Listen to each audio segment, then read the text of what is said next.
This innovative approach, driven by our shared humanitarian impulse and made possible by Brexit freedoms, will provide safe and legal routes for asylum while disrupting the business model of the gangs. Because it means that economic migrants taking advantage of the asylum system will not get to stay in the UK, while those in genuine need will be properly protected, including with access to legal services on arrival in Rwanda, and given the opportunity to build a new life in that dynamic country, supported by the funding we are providing.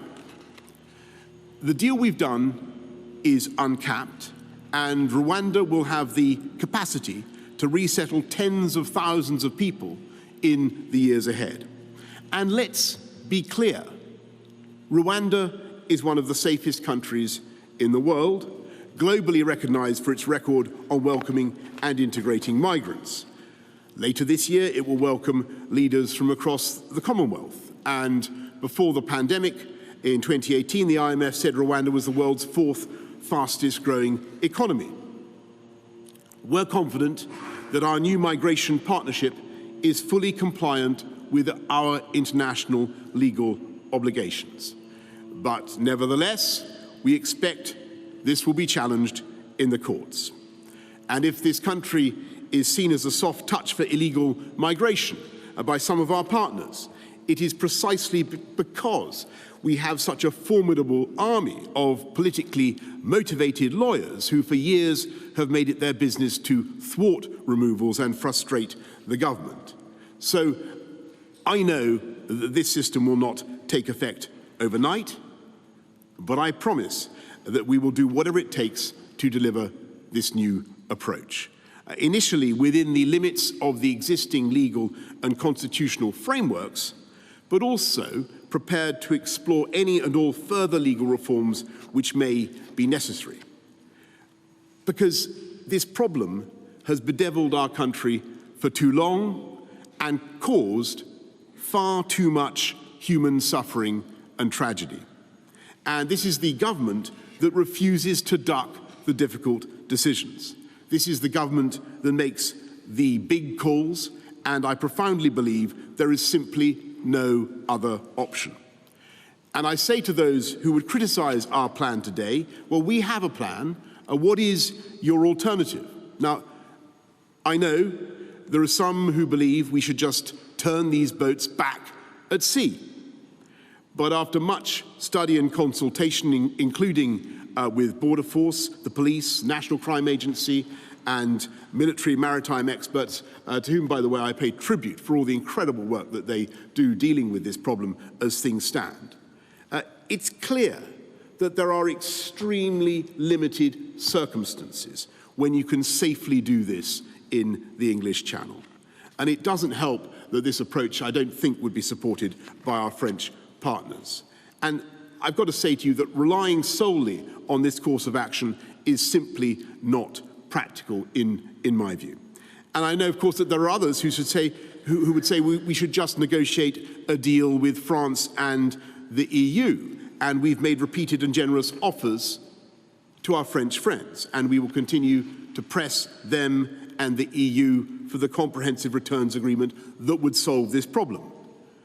We remain grateful to the gendarmes on the beach for the joint intelligence work and the cooperation that has stopped thousands of boats.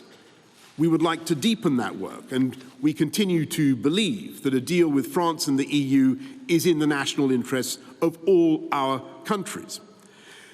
But we must have our own framework for full sovereignty over our borders, and we must find a way to stop these boats now, not lose thousands more lives while waiting for a deal that just doesn't exist. And I know that there will be a vocal minority who will think that these measures are draconian and lacking in compassion.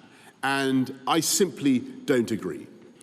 There is no humanity or compassion in allowing desperate and innocent people to have their dreams of a better life exploited by ruthless gangs as they're taken to their deaths in unseaworthy boats.